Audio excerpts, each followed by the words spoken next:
embodies our values, respect for human life, and the pursuit of everyone's dreams in dignity and peace as human beings.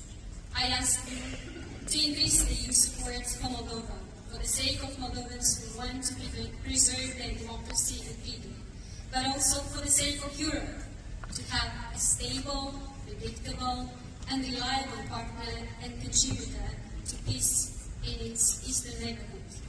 At the same time, our independence, peaceful development, economic and political reforms must have an anchor, and this anchor is a clear perspective of EU accession, the status of a candidate country. In the middle of the dramatic events, myself, the Prime Minister, the Speaker of the Parliament signed on the 3rd of March the application for EU membership. We made this choice, inspired by